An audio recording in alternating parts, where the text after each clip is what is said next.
Try again. Man, and nobody pays attention. I'll try it again. Hopefully it works. Yeah. I'm trying to think about roll.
Coach, when you're carving somebody up in the passing game, how do you balance that with knowing we can pass all over them, knowing we're going to need to run the ball later in the year in bad weather? Like, how do you balance that as a play caller? Well, I think we look at what the opponent is, what the matchup is, what we see for tendencies, and then take what they're giving you. And based on the play call, there's design runs, there's design passes, and there's decisions that are made post-snap based on what the defense is giving us. So those are all things that put stress on defenses, and we'll put the game plan together each week based on what the opponent does well, what we do well, and then kind of go from there. But the big question is, do you have the ability to do all of the things you want to do? And obviously running and passing are the top two, so we've got to be able to do both of them. Ryan, I have a very specific question about Tegra. Getting to know him a little bit, I don't know how many players you've coached who were ever born in the Congo, who came to this country without knowing English. A fascinating character study just in his career here. What I want to know is a little bit about his highs and lows here and that journey that he's been on to become a starter here. Didn't start great for him, he admits that. Why do you think he's been able to progress to the point that he's been able to succeed, learning the sport, developing who he is physically, and performing that way? Yeah, I've had the pleasure of coaching a few players from Congo and very proud family that Tegra comes from, and very proud of their heritage and their culture. And you can see that the minute we walked in the home to do the recruiting visit, and he has a great support system at home, and I think that plays into his success. He understands what he wants to do with the game of football. I remember being in his recruiting visit, and he'd have the games kind of running on loop at the house where he'd be watching the Ohio State games, and so he liked football. I don't think football was a game that his family grew up with, and he's really done a good job since he's been here of growing each week, getting better. He certainly has the size and has the ability, and each year his football IQ is getting better and better, understanding the game. And so, like you said, everybody has their own journey along the way, and I think that his journey has been a story of somebody who each week is taking what he gets on the field, learning and growing and getting back to work. And he's a guy who shows up every day ready to work. I think the guys appreciate that part of him, and I still think his best football is ahead of him. When you look at Julian, I know you don't come into the season with predetermined expectations, but would you ever imagine you'd be sitting here in the second off week and this is where he would be? And has that had to change the offensive game plan a little bit to let him do more halfway through the season? I try not to have too many expectations. You're just not too sure how things are going to shake. I've learned that you try to plan the best you can, but you really just want to focus on one game at a time because you just don't know what is really going to happen. And weeks down the road, you try to predict some things. But I think each week he's grown more and more. He's built confidence, and I think his teammates believe in him now. And you could see he probably had his best game to date, at Wisconsin. So now he's got to grow from that and continue to build. So we're just halfway through the season, so we got a lot of football left. But the number one thing we got to do is continue to take care of the football, lead the team, command the game. We're now getting it into the stretch run of the season, and then obviously in the playoff football. So all of these games, all of these decisions, everything we're doing is going to be at just ramped up and amped up at a higher level. So it's good to see him get some of these games under his belt as we make this run. I know that PFF grades are not gospel or value really to you of any kind, but Tegra seems like he's been in a rough patch the last couple of weeks, and Josh has had those opportunities. How much consideration is there with the off date and ahead of Penn State to put Josh in there? Yeah, well, we're looking at everything. We're looking at the stats, not only just coming off the last game, but of the first half of the season, and figure out, who and what gives us the best chance to win. So all things that we're evaluating. Most of the coaches were on the road yesterday, went through the film this morning and graded everything. We'll have our champions meeting today at 2:30 to go through the champions, give the guys the feedback on this game, but also on the first half of the season, the things they've done well, but the things they need to improve on. And everybody's going to get that type of feedback, including Tegra. And we need to improve in those areas, that everybody has to work on. But we're going to, evaluate everything and make sure we're doing what's right by the team. But kind of building off that, at running back, it seems like there's more guys getting into the mix there, and I know there's a balance of like how many guys you do want to play there.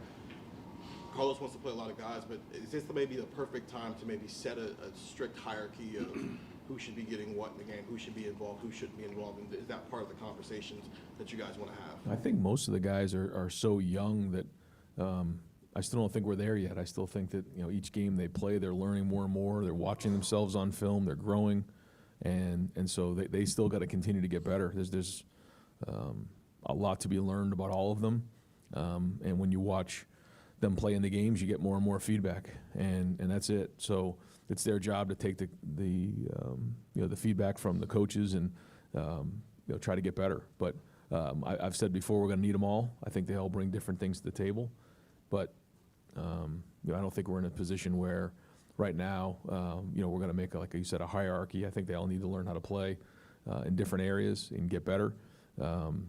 And keep growing from there. I don't think we're there right now, as much as I'd like to say we are. But we'll take this bye week to continue to allow them to get better and keep evaluating it on a week-to-week basis. And then you don't know. I mean, maybe some guys start getting hot. That happens sometimes. They get into a rhythm of the game. There really weren't as many carries this past week because we're a little bit more in the RPO world. So some of the runs that were called ended up being throws. So that plays into it.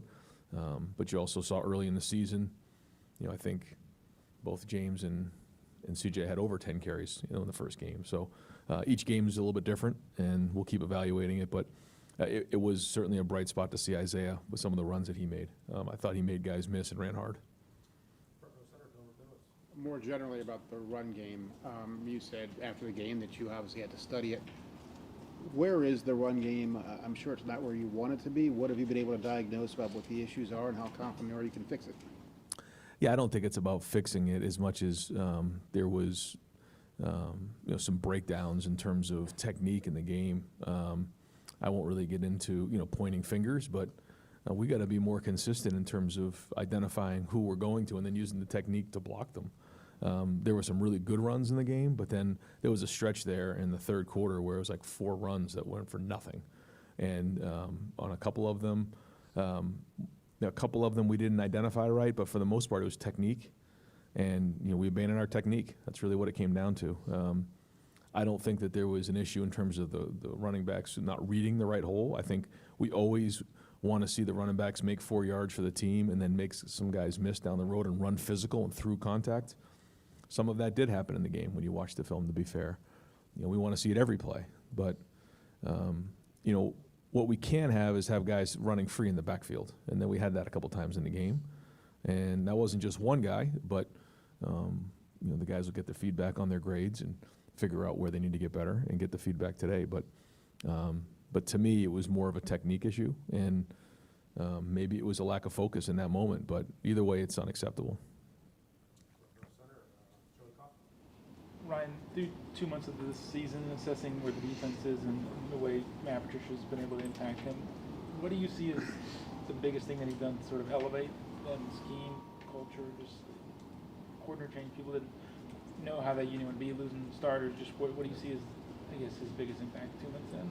Well, I think it's well documented when we went about trying to find a new defensive coordinator and work with Tim Walton and the staff. We wanted to make sure we had the right guy that fit the room because, when you talk about, Tim and McArary and James and Larry, you're talking about one of the best, in my opinion, the best defensive staff in the country. And we didn't want to just bring in somebody that was going to bring in their own guys. So that was the first thing. So I think chemistry is the first answer to your question. I think that the chemistry with the coaches and the chemistry with the players has been excellent. I think the next thing is we wanted to find somebody who could use multiple fronts and multiple defenses to put our guys in a situation to be successful. We're not the same group of guys we were last year. As you know, we lost a lot of guys. We had to replace them. And I think Matt's background of using multiple fronts and multiple defenses to put guys in situations to be successful is probably the next thing that he's done well. And then I think the ability of our players to buy into the system and also build the guys around them. So what I mean by that is, although we lost a lot of guys like Caleb, Davison, Sonny, Arvell, Caden Curry, these guys who have played a lot of football, KJ, they were able to take some of the new stuff and communicate it to the guys around them to build confidence so that they can go put it on the field for some guys that hadn't played a lot of football. So I think all of those combined is why you're seeing the success we've had in the first half of the season. But the first half of the season is just prep for the rest of the run. And so we all got to look back on the first half of the season here, figure out the things that we've done well, and then figure out, where we may have tendencies. We always said that, good offense and defenses have tendencies, but we got to make sure we're ahead of it and that we're not getting nailed down. So all things we're working on this week. Ryan, I know that you said it was on accident after the game, but with what you saw that Carnell could do in the slot and then what you saw from Quincy making a couple catches like he did, does that give you a little bit more question about maybe what you could do with a freshman who's starting to maybe come along a little bit here late this freshman year? Yeah, I thought he handled that well, and the pivot he caught was a really nice route. Then he caught and ran it and made it I think it turned into an explosive play. We were much more explosive on offense. I think we had double digits explosive plays, and I think that was one of them. But yeah, it was good to see him. That was really his first big action in a conference game, and I don't think he flinched. I thought he handled it well and did a good job and graded out pretty well. So that's exciting, and I think Carnell and Jeremiah need some of that as the season goes on. It's a long season, and they need that depth. It's important. The team needs it. So he and Milan, and hopefully we're going to get Bryson Rogers back this week. These guys can help because we need them. Ryan, some former older players have talked about how bye week practices sometimes are harder than normal because they want to stay sharp, but that was a pre-playoff era. I mean, how do you manage guys over the next week to 2 weeks? Yeah, everyone's a little bit different. There's guys who have played a whole bunch of football who need maintenance, and there's some young guys that need a whole bunch of football and a whole bunch of reps. So, we'll use the formula that we've used in the past for the bye week, but try to, give everybody what they need. Some guys need to heal. Some guys need reps. Some guys need more fundamental work. Everybody's a little bit different, but I think it is good, for us on, Sunday and on Monday to get away. Don't think about football for a little while. Come back, regroup, put Saturday's game to bed, and then we have, some really good practices this week on what we need to get done. So we know during the bye week is a good opportunity to take a step back. We always try to stay focused on the week at hand. This is a good time to take a step back and realize that we need to get certain things fixed, address some things, and then take a picture at the run that we're about to make and what we need to get done during the run, because once Sunday hits, it's right on to